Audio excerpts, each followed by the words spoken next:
Deze aflevering van Dit is geen podcast is opgenomen bij Fork City Film Arena.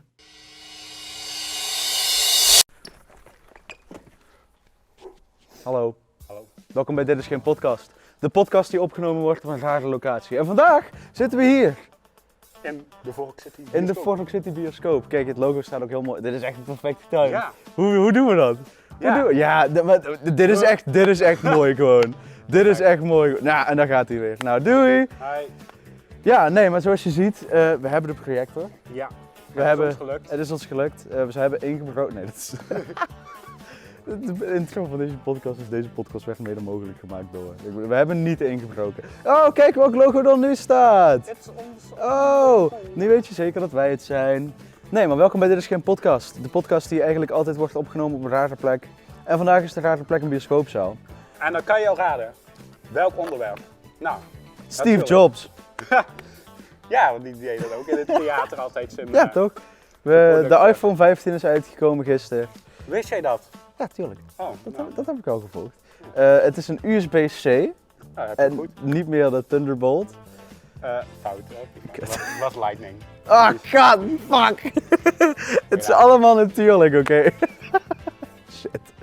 Ah, ik was zo ding. Wat is Thunderbolt dan ook weer? Thunderbolt zit in de MacBooks. Maar dat is eigenlijk ook gewoon USB-C. Dus nou het met is wel van Apple. Ik wist dat het van Apple was. Thunderbolt, ja, dat is eigenlijk de andere. Oké, maar boeit niet. Oké, het gaat over films! En het is ook de eerste aflevering die we met 2 camera's opnemen. Want ja, jullie willen wel gewoon dat kunnen zien. Precies, dus als ik... Ja, hallo! Dat is toch vet? Kijk, als Kijk dan. ik nu klap, dan switcht hij. Oh, dat was echt een hel om te editen. Succes, mijn vriend. Dankjewel. Waar gaan we eigenlijk over? We hebben heel leuk besproken wat het thema ging worden, maar we hadden echt gewoon niet besproken Nee. wat. Nee, maar ik denk dat we het ook niet moeten doen. We moeten gewoon gaan lullen. Ik weet wel nog, ik heb in ons, we hebben een gastenlijstje met, we hebben een heel document met ideeën en zo voor deze podcast. En Nee, dat is een grapje. Ik ga het Nee. echt niet laten zien. Nee. In ons gastenlijst stond eigenlijk Christopher Nolan. Ja, maar ja, die hebben we gemaild. Hij kon alleen niet, want hij was bezig met de Ja. pre-productie van zijn nieuwe film, Ja. Albert Einstein.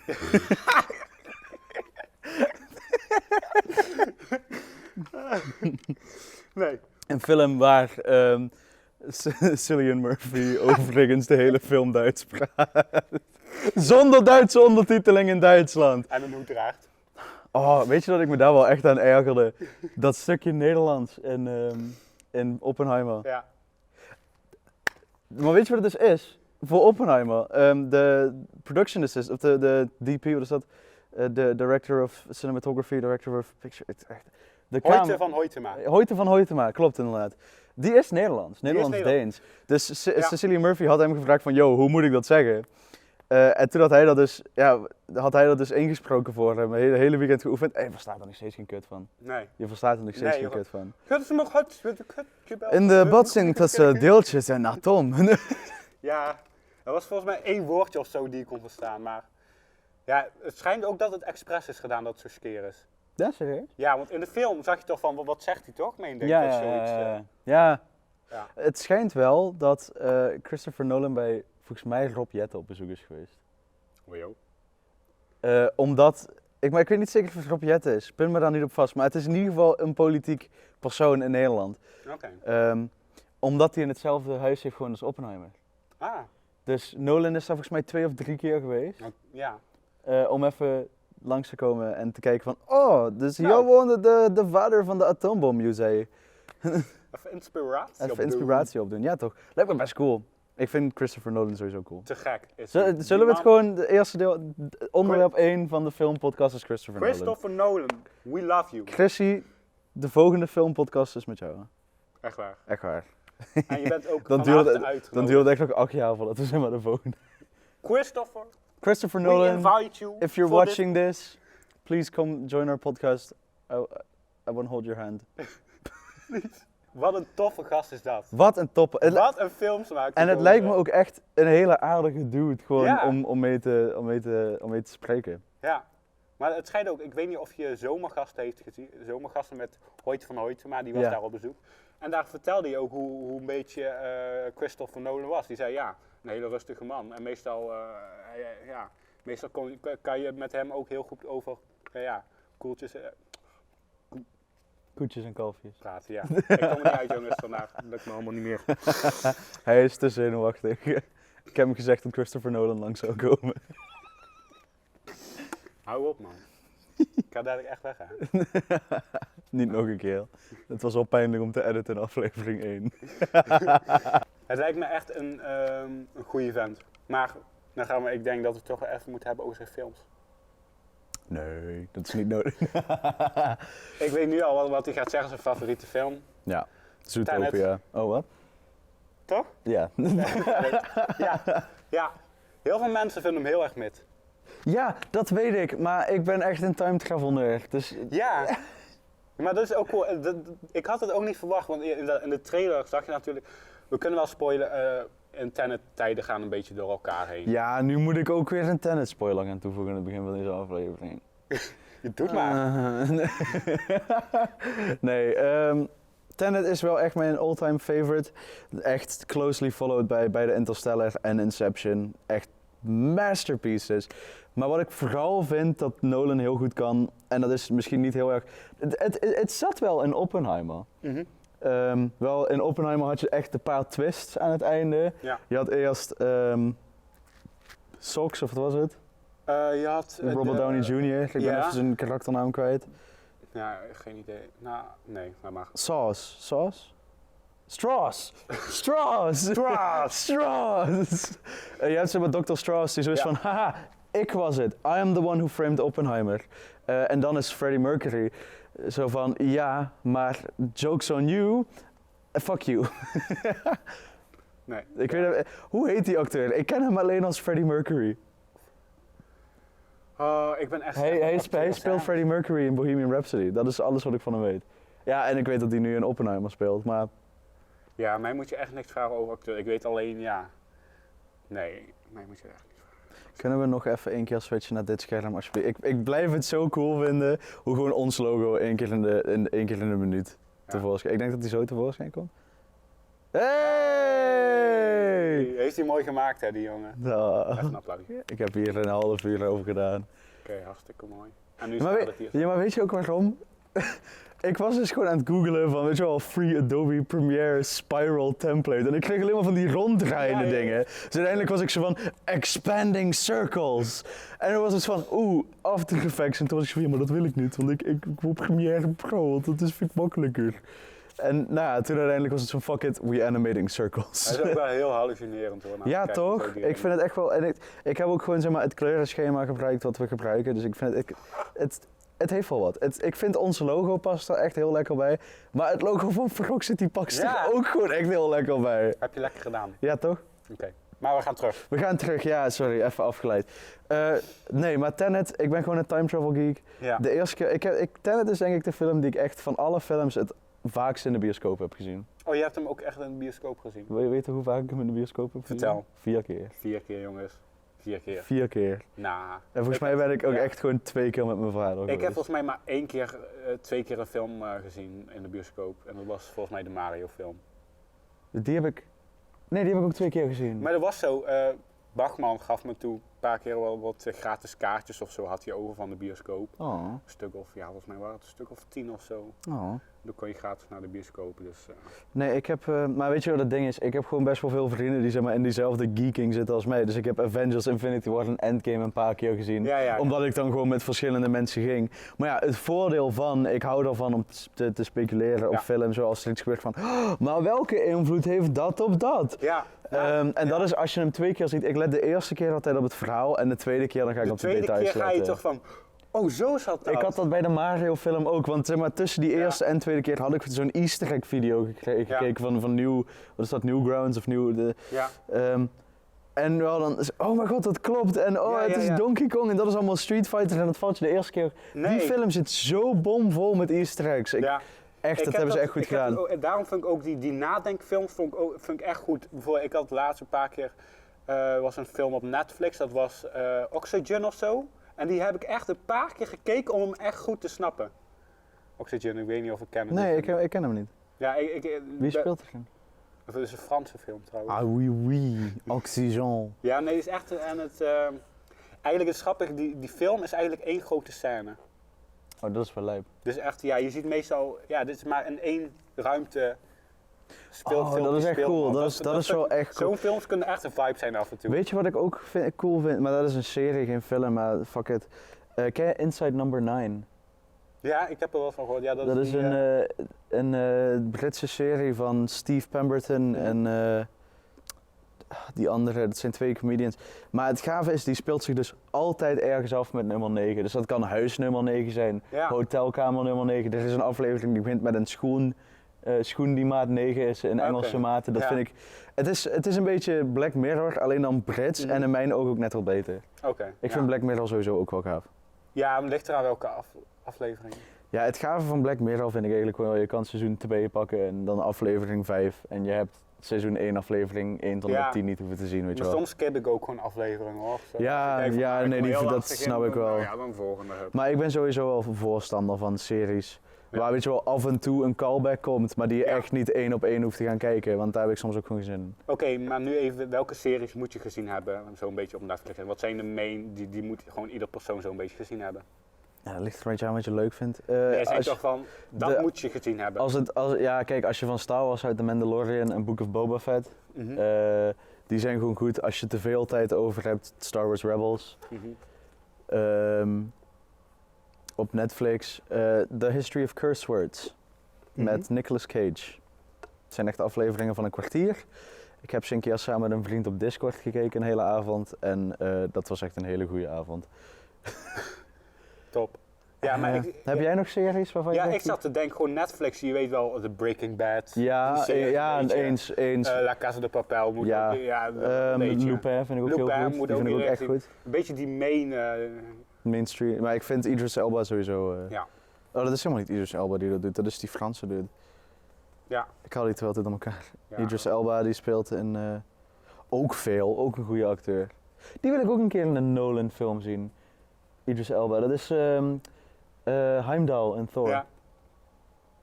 Die heeft nog Ja. wel een paar van die films. Ja. Equalizer vind ik ook Het zijn gaaf. trouwens ook dezelfde acteurs die terugkeren in zijn film. Ja, dat vind ik ook Daar kwam cool. ik ook laatst achter in, hoe heet het film? Nou, ik heb hem dit weekend nog gezien. Van Batman, The Batman. nee, Batman, The Dark Knight. The Dark Knight, daar zat Cillian Murphy ook in. Ja. Ja, dat Ja, kwam ik ook ja, laatst ja. achter. Oh ja, daar. Die. Ja, maar Kenneth Branagh, die zit ook al in een paar films. Die speelde Ja. dan nu Neil, of hoe die ook heette. Ja. Maar in Tenet is die Sator. Nee, maar dat Ik let is... echt niet op. ik was laatst Kingsman aan het kijken, hè? Ja. Ken je vast ook wel. En daar zit op een gegeven moment een dude in, die ook weer in Tenet terugkomt. Dat is die guy die Neil rondleidt door die kluis. Oh ja. Die zit ook in Kingsman. Heeft daar een heel klein rolletje, maar die zit er wel in. Ja. Dus ik zat laatst Kingsman te kijken en dan kijk ik zo Wat? oh, waar is hij ook alweer? Ken je dat moment dat je een film kijkt en echt gewoon stress hebt omdat je niet weet wie het is? Wat? En de hele cast gaat doorzoeken van, oh, wie is dat? En in welke film speelt hij nog meer? Dit komt, je wil het gewoon weten. Ja, Ga niet precies, verder totdat je het weet. Precies. Nee. Nou ja. Ken je dat? Ja, herkenbaar. Vreselijk. Wat is jouw favoriete Christopher Nolan film? Interstellar. Oh, ja. Sorry, ik ga helaas niet. Nee, maar ik snap het, weet je. Iedereen heeft Snap zijn eigen je? favoriet. Het is natuurlijk ook smaak, maar toen ik het zag, het was zo van... Ja, ik vind de soundtrack, alles gewoon bij elkaar, ik vond... Prachtig. Ja, gewoon geen woorden voor. Gewoon hoe het in elkaar zat. En dat is ook zo bij... Moet je eens opletten bij Christopher Nolan films. Tijd heeft zo'n grote rol. Ja, maar dat is ook juist bij Tenet. Bij Tenet, bij Interstellar, Maar ook in Oppenheimer. Oppenheimer ook, Want ja. daar geven de kleuren heel veel weer en Ja, en alles. trouwens, bij Tenet wordt er ook een stuk gesproken over Oppenheimer, hè? Een beetje later in de Ja. film, ja. Dus dat is echt wel grappig. Wow, wat? Ja, toch? Zou dat technisch gezien foreshadowing zijn? Ja, toch? Want die vrouw Want- praat dan met... ik weet niet of je die scène nog een beetje kan herinneren, maar... Er wordt over Oppenheimer gesproken. Wat? Oké. Maar wel echt dat met elkaar te maken had. Van, oh ja, natuurlijk. Weet je wat ik me ergens wel zou kunnen voorstellen? Als je gaat kijken naar de filmwereld. De volgende film van Christopher Nolan zou nog wel eens echt een van de grootste kunnen zijn die hij ooit gemaakt heeft. de volgende. Dus het kan nog beter dus. Nee, maar wil je mijn redenering weten? Vertel. Ken je de film Titanic? Ja? Weet je waarom die gemaakt is? Omdat? Die is puur gemaakt om het budget binnen te harken voor de eerste Avatar film. Ja? Ja. Boah. Ja. Dus, en het ding is, dat is waar gebeurd. Dus dat is super makkelijk te verkopen. Ja. En Oppenheimer, dat is en waar gebeurd en die man heeft gewoon een heel interessant leven gehad. Ja. Dus het zou me ook niet kunnen verbazen, want Oppenheimer is echt een van de highest grossing movies op dit moment die er is. Het zou me niets verbazen als Christopher Nolan dat budget in zou zetten voor zijn nieuwe film en dat dan gewoon... Weet je wat mij echt leuk lijkt als hij dit gaat doen? Het klinkt misschien heel stom voor mensen, van, lijkt me, maar op zich lijkt me, ik heb er een keer over nagedacht, maar ik denk dat het heel duur wordt om misschien bijvoorbeeld 9/11 echt vet te verfilmen. Nou, er is een film, niet over 9/11, maar daar zitten de Twin Towers wel in. Volgens mij heet die ook echt gewoon The Towers of the Leap, of nee, die heet The Walk. En ik heb die met mijn moeder samengekeken en dat gaat over een man die ging illegaal... Ging die tussen de Twin Towers, zeg maar, zo balanceren. Oh, ja. Nou, echt, ik heb geen hoogtevrees. Nee. Maar ik heb die film gekeken en ik had echt kriebels in mijn buik. Oh, ja, die is dat ken ik. zo ontzettend goed gefilmd. En ik weet niet wie hem geregisseerd heeft. Ik had dat de eerste keer met de film Fall op Netflix. Oh, welke is het ook weer? Dus het zijn 2 meisjes en die gaan een tand toe hoge toren gewoon beklimmen. Oh, die vond ik echt niet leuk. Die vond ik echt niet leuk. Die vond ik echt niet leuk. Fall vond ik echt niet leuk. Ben je gewoon echt niet ook gewoon slecht of gewoon niet leuk om naar te kijken? Het verhaal is redelijk oké en uiteindelijk die twist dat zij al dood blijkt te zijn. Ja. Oh mijn god, deze aflevering gaat echt een hele pagina en spoilers vullen. We praten over films, fuck it. Ja. Spoilers voor alle films.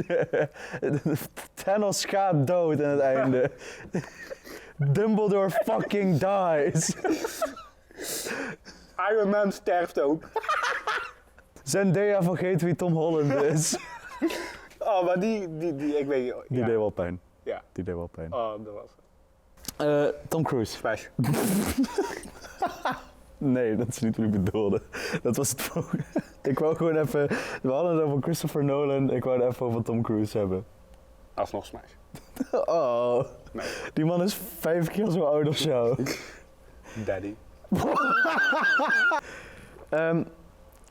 Ken je Mission Impossible? Tuurlijk. Wat vind je van Mission Impossible? Ik heb hem niet gezien. Mijn ouders wel. Die vonden hem goud. Het is niet zo dat Dead Reckoning de eerste Mission Impossible was. Heb je nog geen enkele Nee. Mission Impossible gezien?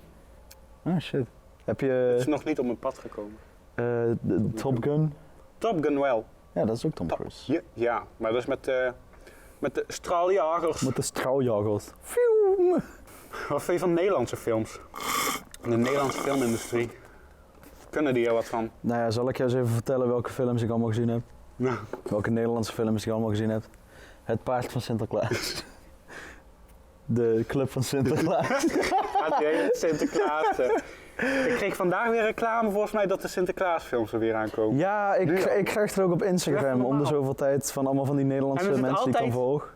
Er moet in de titel staan het mysterie. Ja, Het jongen, mysterie echt, van de jongen. pepernoot. Het mysterie van de gouden kroon. Zeg maar, sinds wanneer heeft Sinterklaas een kroon? Het mysterie van de schatkaart. Maak mij de film Sinterklaas en het mysterie van... Waarom zijn er zoveel films genaamd Sinterklaas en het mysterie? Het mysterie En dan van zetten we die dude die Jumbo-reclames doet. Frank Lammers, die wordt dan Sinterklaas. Ja. Ik wil een Brabantse Sinterklaas. Ja, Oh, je bent er jij wel lief geweest, ja, hoe zit dat? geweldig. Nee, maar inderdaad de Sinterklaasfilms. Nederlandse film. Ken je De Slag om de Schelde? Ja. Oh, die vond ik echt goed. Die vond ik echt goed. Daar heb ik echt van genoten. Van Wujo, is dit gewoon Nederlandse kwaliteit? Ja, in het Engels heet hij The Secret Fight volgens mij. Ja, Of The Secret War. ja. Ik heb hem in een filmhuis gezien, want tegen de tijd toen ik hem ging kijken was hij al niet meer in de bios. Maar dat was echt, wat ik vooral gaaf vind is hoe je eigenlijk begint met 3 losse verhalen. Die vrouw die in het verzet zit, die Engelsen die neerstorten en een Nederlander die... Ik vind ook wel dat er meerdere talen wordt ingesproken. Ja, maar zeg maar ook die Nederlander die zeg maar de Duitsers joint, zeg maar. En dat uiteindelijk toch alle 3 die verhalen bij elkaar komen. Dat vind ik echt lijp. Hij is even aan het opzoeken welke films allemaal Ik Nederlands vond zijn. dat laatst, Zee van Tijd vond ik ook heel goed. Die heb ik nog niet gezien. Het is echt best wel cinematic ook en een goed verhaal. En echt wel emotioneel, moet ik zeggen. Ik vind ervan, zo, vond ik ook wel echt goed. Maar meestal, iedereen kent wel een beetje die comedyfilms, ja, zo'n dingen allemaal. Ja, die verliefdheid. route uit, wat is dat, Timbuktu? Zwanger en co, die dingen een beetje. Verliefd op jou. Wat is dat wat nu binnenkort weer uitkomt? Je Gooise vrouwen, Gooise vrouwen, vreselijk. ja, de Tata's komt Tata's. Daar komt nog een film uit, Ja. met Jan Dino en zo. Ja. Oh, wat is dat ook alweer? Oh, die... hoe heet die films? Ook, die hebben ook best wel wat films. Sergio zit er ook in, die van het Klokhuiskantoor. Bombini Holland. Ja, dat is heel erg. Bombini Holland. Bombini Holland, dat zijn ze. Maar die maken ook wel echt... Weet je dat ik nog nooit een Bombini Holland film heb gezien? Doe even normaal. Nee? Nee, alleen stukjes. Oh, die zijn echt wel Op leuk. zo'n TikTok-account met zo'n Ja, maar spelletje erboven. iedereen kijkt omdat Judeska erin zit. Judeska, dat is haar naam. Judeska. Judeska. Nee, wat vind je van die... zit jij veel op TikTok? Te veel Te eigenlijk. veel eigenlijk. Wat vind jij van, zeg maar, die Family Guy afleveringen met zo'n spelletje erboven? Ja, maar waarom is dat? Is dat Zo voor moet- afleiding? Dit Of- wordt de short van de podcast. Het wordt zeg maar de podcast en dan hierboven een Family Guy aflevering. En hieronder zo'n spelletje met zo'n bal. En dan hier aan de zijkanten gewoon 2 advertenties voor fucking Gatorade of some shit. Ja, maar ik vind het echt wel... Ja, dat is toch stom dat je dat kijkt. En dan zie je erbij uit scrollen en dan zie je opeens een stukje van een film, part 36. Ja, echt. Dankjewel, moet je weer helemaal Echt zeg maar, terug naar part één. ja, of van die Reddit stories van am I the asshole for kicking a baby while I was crying? I, male 25, kicked a baby, female 2, in the head because she was crying. Weet je? Dat haat ik. En dan met zo'n muziekje eronder altijd. En dan is het zeg maar zo, dan zit je er helemaal in, want ik kijk echt wel eens die Reddit-video's als het gewoon interessant is. Wel, Ja, ja. oh, I did a payback on my ex because this and that. En dan zit je er helemaal in Ja. en dan stopt het. En dan ga je naar de TikTok-account en dan is deel 2 dan nog niet. Nee, dat is... jongens. En dan- Nee, dat vind ik echt irritant. Daar kan ik me echt heftig aan Dat was ergeren. gewoon mijn hele dag gewoon... Ja, dan ga ik gewoon naar huis van ellende. TikTok sowieso. En films op TikTok. Maar Ja, doe ik niet. is dat technisch gezien illegaal? Want dat is allemaal Kan gepirate. copyright- Ja, daarom doen ze ook meestal muziekje eronder, hè, want anders kan het gecopyright streamed worden. Ja, die. Ik had die laatst nog gehoord. Het is altijd hetzelfde. En het zijn ook altijd van die cheesy Reddit stories. Weet je wel? What is the sexiest thing you have done out of pure desperation? En dan I, male 34, had my cousin on a visit, male 20, female 25. Dan ga je zoiets van, oh, oké. Maar TikTok. sowieso die TikTok-hits, bijvoorbeeld nu heb je voor helemaal in allemaal dilemma's krijg ik op TikTok. Ik weet niet of dat is... Ik krijg die hele trend van this and this is red and this is blue. Ik weet niet of je daar al bent. Oh, Marvel is red, Marvel is blue, Marvel is purple. Ja, die heb ik ook wel eens van Ja. die video. Of bijvoorbeeld dat ze glazen van de trap gaan af. Ja, nee, maar die vind ik zo satisfying. Die vind ik zo... Ah, En dan hoop je dat hij de hele trap haalt zonder kant. Haal hem alsjeblieft dan op. En dan net die laatste treden. Ah. Of dan zie je dan, oh hij rolt heel verkeerd, oh hij gaat wel... En dan, Kijk, of die filmpjes waar mensen zeg maar, van die hele hoge glazen potten stapelen en dan met zo'n stalen bal die dingen zo allemaal kapot en staan. dat duurt dan 10 ballen gaat... Heb je ook al de Find Goose gehad? De fine goose, leg uit. Dat is een kat. Dat is met zo'n muziek zo... Miauw, miauw, miauw, miauw, la, la, la, la. Oh, ik ga dit op het internet zetten. Wauw, ja. Nee, maar dan krijg je zeg maar zo'n Find the Goose en dan krijg je zo'n foto van zo'n hele rommelige woonkamer. Ja. En dan de volgende slide is zeg maar ingezoomd op waar die kat zat. Dat is Ja, echt of dan die superleuk. hele, of van sowieso van die hele scroll. Ja, send this to a person who deserves all these fucking cows. Ik heb ook heel veel tag a person who looks like this. Ja, Die. of van die, who is your blue person? What's your beige flags? Mijn TikTok is heel erg veel En kleur. mensen die de moeite nemen om echt iemand te taggen helemaal. Ja. Nee, maar trouwens, Wat is de beste YouTube video? Me at the zoo. De kwaliteit, de Ik productie. heb laatst op advies van Pepijn de Garfield Die vind ik ook goed. Maar ik hou sowieso wel van video Explain. essays. Dus meer een explain video was het toch? Wat is jouw all-time favorite film? Interstellar. Echt Ik zeg all-time? het wel. All-time? Ik weet het niet, ik heb gewoon gejankt toen, volgens mij. Ik weet niet meer. Ja, Hoe ik het vind, geleden. ik vind hem echt goed. Wist je dus dat elk Of dan frame... weet ik het, of ik heb ook echt, dan zit ik echt zo in die film en dan, oh die is nog beter. Maar ik heb bijvoorbeeld ook die, ik weet het niet, maar ik heb best wel films waar ik denk van, poh, dat is goed. Ja, die Maar voel ik films wel. heb ik ook echt tijd echt goed gevonden in mijn jongere jaren. Ja, Marvel films zijn wel achteruit aan het gaan een beetje. Ja, maar een beetje die... ik En denk- Endgame was de laatste goeie. En toen wel is het wil zeggen, eigenlijk... dus dat we dat nog Infinity War nog beter vonden dan... Infinity War was ook beter. Maar die hype was ook gewoon beter. De hype richting Endgame was eigenlijk gewoon ja? niet zo... Ik meende van Endgame de laatste... Ja, maar de hype na Endgame was eigenlijk gewoon niet zo goed als die zou moeten zijn. was een beetje te... Ja. ja. Oké, ja. Nee, maar... En natuurlijk de Minion films. Ja, die vind ik ook wel goed. Gewoon, ik vind sowieso Despicable Me. Daar kan ik nog steeds om lachen. Ja. Maar wist je dus dat in Interstellar elk frame van het zwarte gat duurde 100 uur om te renderen? Omdat het zo gewoon... Omdat het zo groot was. Gewoon Dat 50 gig of zo. ja, echt zoiets. Maar 100 uur voor één frame, hè. Per frame. Per frame. Dus dat is al 25 frames per Jo, maar seconde. waarom hebben ze dat gedaan dan? Waarom? Ja, omdat die het gewoon zo realistisch mogelijk wou hebben. Oké, ja, ik snap Christopher wel. En dat is ook echt de meest VFX gevulde film die hij gemaakt heeft. Of ja, het is ook aan de Inception, visuals dat weet ik was even ook niet. echt goed. Weet je, Trouwens, was niet realistisch. welke film de allermeeste visual effects heeft van Christopher Nolan? De Doe ze gokje. Tenet? Ja, omdat Mhm. dat zo... Maar dat is ook wel echt een actiefilm, hè? Ja, en al die fight scenes, die zijn gewoon echt gedaan. Ja, en ik denk dat achterstevoren is ook heel veel... lijkt mij. Ja, je hebt ook echt wel scènes waar is dat mensen... letterlijk gewoon Dat is dezelfde scène en echt, dan dat ook is die zo- echt achterstevoren gefilmd gewoon. Ik vind het echt, je hebt ook, er zijn ook een paar momenten dat zie je vogels zeg maar, de verkeerde kant op vliegen. Omdat die zeg maar gewoon achterstevoren, ja die vliegen gewoon, maar dat is Ja. gewoon achterstevoren. Zo. Maar dat vind ik, want ook al die fight scènes waar die zeg maar met zichzelf vecht. Ja, Dat is gewoon vond ik toen- echt, dat is gewoon echt gebeurd, dat is echt gebeurd. Dat is echt een choreografie die ze gedaan Kijk, hebben. toen dacht ik van, dit is echt een goede film. Eigenlijk toen ik er echt achter kwam, dat Had je al- weet je... toen het voor het eerst dingen lopen door elkaar heen daar zo. Toen het voor het eerst gebeurde, had je toen al door dat het de protagonist was of niet? Ja, maar inderdaad, er kwam ook uitleg in die film. Hè. Toen ging die guy met die gun daar zo en toen kreeg hij een beetje uitleg over wat er allemaal aan de hand was.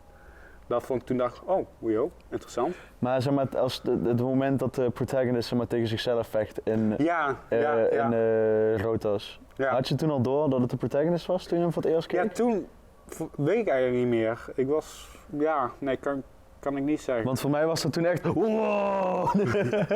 Ik had het wel al ergens door, omdat Neil op een gegeven moment natuurlijk die andere dude wegduwt, dat masker ervan aftrekt en dat weer teruggooit. Toen had ik zoiets van, dat is een belangrijk iemand. Verdacht. Weet je wel, dat is een belangrijk persoon. Ja, ik voelde maar dat het gewoon zichzelf zou zijn. Nee, ja, omdat het duurde ook best wel lang, had ik het idee, die vechten. Mhm. Dus hier wordt echt aandacht opgelegd, zo van, vergeet dit niet. Ik vond sowieso het feit dat Christopher Nolan zoiets had van, oké, vliegtuig, boom.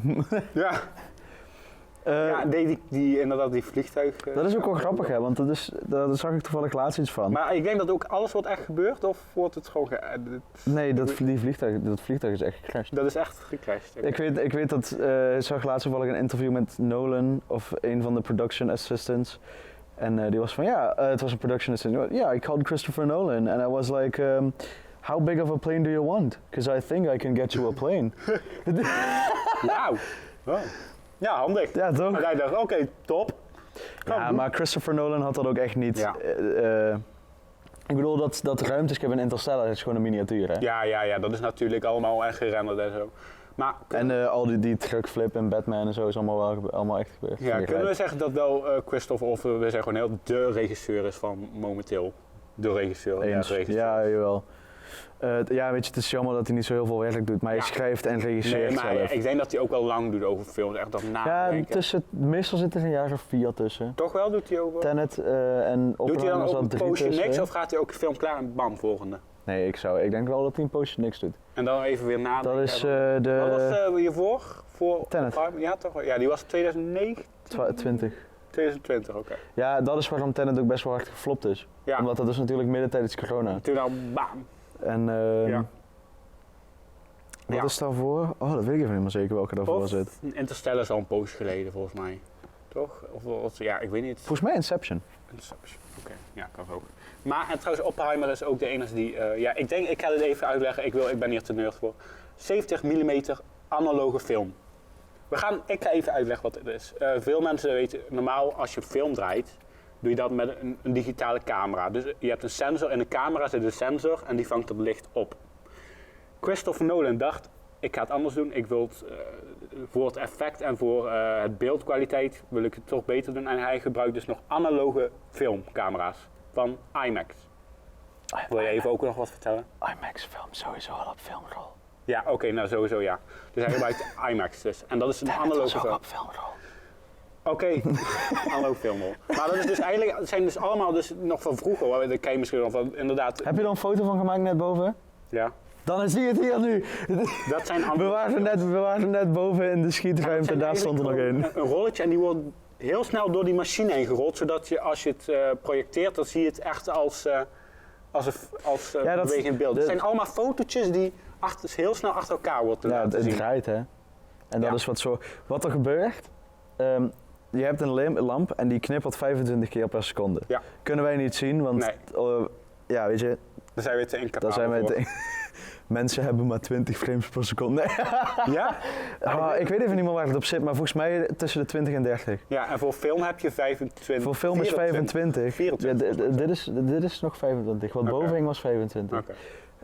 Maar het ding is, dat knippert dus super snel. Ja. En daardoor zie je zeg maar elke 25ste seconde zie je dus een beeld en daardoor lijkt het te bewegen. Dat beweegt, maar het zijn eigenlijk allemaal fotootjes achter elkaar. Ja, en dat dat is- gebeurt eigenlijk nog steeds. Ja. Alleen nu wordt het allemaal digitaal gedaan. Digitaal, maar. En het is omdat het echt nog fysiek is allemaal. En normaal doe je in een softwareprogramma bewerken, de video's bewerken, maar met bijvoorbeeld analoge film, dus met echt nog zo'n rol, die moet dus echt nog fysiek geknipt en geplakt worden, volgens mij. Volgens mij hebben ze dat bij Oppenheimer wel anders gedaan. Of hebben ze dat toch, ja, Misschien hebben ze hem op rol laten maken. Dat kan ook. ja. Want ja, je kan geen explosie via faxen in een... Nee, maar dat is zo. En heel veel mensen, ja, en je hoort heel vaak bij Oppenheimer de 70 mm film. Nou, wat is dat? Die rolletjes hebben een grootte. Dus letterlijk, heel vroeger was het meest bekende 8 mm, Super 16 8. meter en Super 8. En de 70 dus het is best wel groot. En hoe groter, dus hoe meer detail je kan opslaan op die rolletjes. Dus vandaar ook die Heb je 70. de behind the scenes wel eens gezien van Oppenheimer? Ja, ik heb Er is één foto op het internet rondgaande en dat is waar Cillian Murphy in bed ligt en Oppenheimer gewoon met zeg maar zo'n kast van een camera boven hem hangt. Dat vind ik zo leuk. Die moet ook gigantische camera's gebruiken, want daar moet natuurlijk zo'n heel stuk rol in. Want die rol moet er ook in om dat op te nemen natuurlijk. Hè? Dus ja, en het is ook zo, die camera's maken herrie, jongen, dat is niet normaal. Nou, dat valt wel mee, hoor. Nee, die maken echt veel kabaal, die camera's. Ja? Dat zei Hoyt van Hoytema zelf ook. Die maken echt Weet je hoe lang Oppenheimer is? 3 uur en 9 minuten. Dat is 9 seconden. 9 3 uur en 9 9. seconden. Oké, dat was Weet zo. je hoe lang de filmrol is van Oppenheimer? Nee, 11 mijl. afmaal. En daar was ook mee, toch? Iets mee. Volgens mij, dat zei... Het is wat is het? 1 mijl is 1,36 kilometer, dus dat is 11 PCL keer. van laatst tegen mij of zo. Er was ook iets mee met die lengte van de film. Volgens mij doe je net zo lang over als je dat zou lopen, dat stuk. Dat duurt net zo lang of zo. Oh, dat weet ik niet. Wat ik wel weet is dat Nolan als promotie dingen allemaal van die borden heeft ingezet met timers erin. Ja. Maar de film kwam op 21 augustus uit. Alleen die timer liep op 6 augustus af. Dus iedereen was van hè? Ja. Maar de Trinity of de bombing van Hiroshima Ja. was op 6 augustus 1945. En daarom liepen al die klokken dus op 6 augustus af. Ah, zo. Ja, toch? Voor jou? Ja, maar dat... Oh. Oké, maar nog wat meer techniek. Het is dus omdat die camera's doen... Mensen gaan wegklikken, Joel. Die maken echt veel herrie. Hoe denk je dat je dat audio moet opnemen? Heel veel mensen denken dus dat het misschien achteraf is ingesproken of een hele goede microfoon. Maar daar is volgens mij niet heel veel informatie over. Want die camera's maken echt veel herrie. Net zeggen, maar die kunnen toch ook niet heel veel herrie maken? Jawel, Want dat vang je die gewoon maken echt op. herrie. Zoek maar op een keer. Die camera's maken echt herrie. Bitch, I'm doing it now. Moet je wel op YouTube, IMAX camera sound. Het is echt gewoon een motortje zit erin. Ik ga nu een filmpje laten zien, maar gewoon dat geluid als jij het maken eronder zet. Oh ja, de sound staat wel vrij bovenaan. Ja, die volgens mij ook.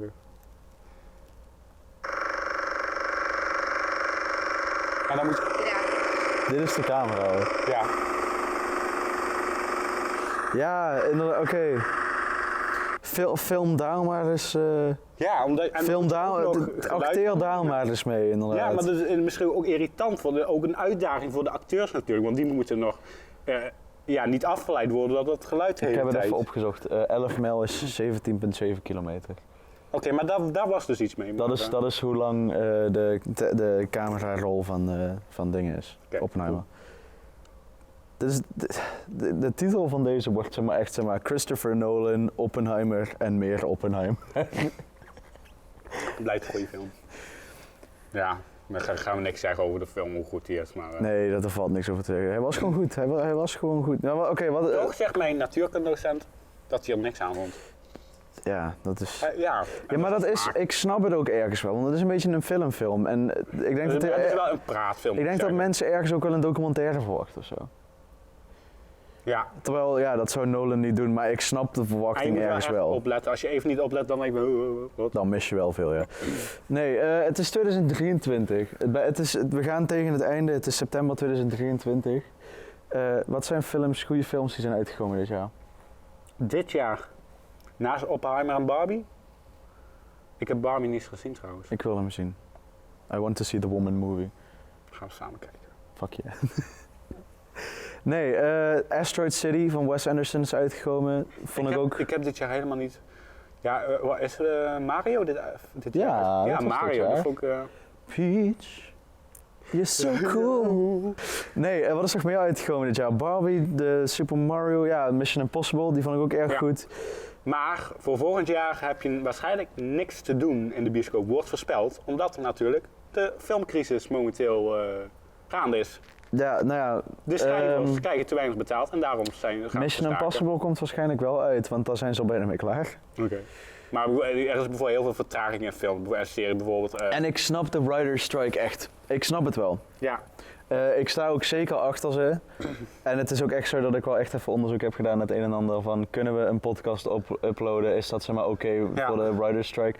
Want heel veel YouTube kanalen hadden dus nu zeg maar wel zoiets van ja, van die reviewers hadden wel zoiets van ja, is dat oké met de writer's strike? Dus ik had zoiets van ik wil dat ook even checken. Maar het is oké. Ja. Maar ik snap het wel. Je dat ze schijnbaar worden, dus ik heb me daar niet erg in verdiept. Trouwens, NOS op 3 heeft daar een hele goede video over gemaakt. Dus kijk die vooral even als je meer wilt weten. Ja, wij weten niet alles. Nee. Maar het We doen wel alsof, maar het is niet zo. Het enige wat ik nog weet is dat waarschijnlijk 2024 echt een rampjaar wordt qua films. Ja, wat is er nog meer uitgekomen dit jaar? Ja, niet veel hè? Asteroid City vond ik goed. Wes Anderson doet me sowieso goed. Die cast was ook gewoon echt A-tier. Willem Dafoe en Heisenberg. En Ja. Wat is Spider-Man No Way Home? Nee, dat was vorig jaar. Dat was vorig jaar. Sorry, mag niet. De Extended Edition wel. Of was het ook nog net vorig jaar? Wow, nee, wacht eens even. Is Spider-Man No Way Home niet in 2021 uitgekomen? Nog eerder toch? Of 2021 was al een poosje geleden, is al 2 jaar. Besef die, is al 2 jaar geleden. Volgens mij is hij namelijk echt zeg maar een dag na Five Nights at Freddy's Security Breach uitgekomen. Die titels lijken zoveel op elkaar. Altijd de Home, No Way Home. 2021. Is dat oh ja, met Tobey Maguire en Andrew Garfield. Nee, ik bedoel met Doctor Strange. Ja. Oké, ja, dat is de meest recente. Ja, dat en met is, die andere Spider-Man. ja, dat is letterlijk wat ik zei, maar oké. Oké. Murder Mystery 2 heb ik nog niet gezien. Ik heb niet veel gezien. Ik heb ook niet. Peter Pan en Wendy. Shazam, heb je die gezien? De nieuwe Indiana Jones is dit jaar uitgekomen. Oh ja. Heb je die gezien? Nee. Ik ook niet. Ja, ik wel. Hoezo zei ik dat ik hem niet gezien heb? Ik heb hem wel gezien. Ik vond hem... het probleem is, hij gebruikt de Indiana Jones formule. De Indiana Jones formule werkt gewoon niet meer in 2023. Nee? Nee. Indiana Jones is gewoon wel langzaam in het begin, snel richting het einde. En dat werkt tegenwoordig niet helemaal meer. Nee, oké, ja, mensen hebben toch wel zo van... De nieuwe Avatar is ook uitgekomen dit jaar. Ja. Way of the Water. Dat is toch erg, die heb ik ook niet gezien. Vond ik ook goed. Mijn vader heeft zo vaak gezegd, ik ga die zien. Ik ga hem zien in 3D. Ik vond hem goed, maar ik vond hem niet fantastisch. Het was eigenlijk gewoon het verhaal van Avatar 1, alleen dan, nu is het onder water. Ja, maar heb je hem in 3D gezien? Want hij is wel echt gemaakt voor 3D. Ik heb hem niet in 3D gezien. Fast X is uitgekomen, Fast and the Furious X. Waarvan de Fuse vind ik ook niks aan. Die eerste twee films. Eerste drie films. Met The Rock, of steeds allemaal met The Rock. De Rock zijn meerdere. Of ik had er eentje, het is alweer Hobbs een Shaw. paar jaar geleden, 2019 of Hobbs zo. en Shaw zou je wel gezien hebben dan denk ik. Shaw, volgens mij Shaw. Nee, de eerste 3 Fast and the Furious films waren leuk. Nu heb je Fast X. En Fast X, ja. we krijgen ook Fast X deel 2 en Fast X deel 3. Dus dat vind ik wel leuk. Ja. The Black Demon. Die heb jij niet gezien. Ik wel. Is dat niet gewoon Jaws, maar dan? Het was een donkere dag. Ik en mijn moeder, we wouden even een film kijken en we zagen die staan op Amazon Prime. Hij kostte €5. We hebben €5 betaald. En vervolgens 1,5 uur later vroegen wij ons af, waar was de haai eigenlijk? De Black Demon gaat erover dat er een of ander haunted ass olieplatform is waar een haai is. En nou ja, mensen gaan dood, maar hij was zo succesvol schijnbaar dat ze nu al bezig zijn met een deel 2. Dus als die uitkomt, dan ga ik hem ook kijken en dan krijgen we de Black Demon review. Wat? Pains Bob Ross? Ja, er is een Bob Ross film uitgekomen. Ja, welk? Oh, John Wick natuurlijk! John Wick! John Wick! Ja. Is John Wick dood of niet? Nee, maar heb je alle John Wicks gezien? Ik heb ze allemaal gezien. Lekker man. Dat wel. Kijk, maar bijvoorbeeld mijn vader vindt er dan weer niks aan. Die zegt, er gaan zoveel mensen dood. Hoeveel mensen zijn er wel niet dood? Ik vind het juist wel lekker. Ik vind John Wick gewoon, zeg maar wel, die straight to the point brutal action vind ik wel lekker. Daar kan ik wel van genieten. Hij is ook zo goed, hè. Niet let de film, maar hij... Ik vind Keanu Reeves sowieso echt... Ja, zo gaat die film. Pieuw, pieuw, pieuw, pieuw, pieuw, pieuw, pieuw, pieuw, pieuw, pieuw, pieuw, pieuw, pieuw, pieuw, pieuw. Ja? Ja, toch? Af en toe map zo... Oh, no, deze...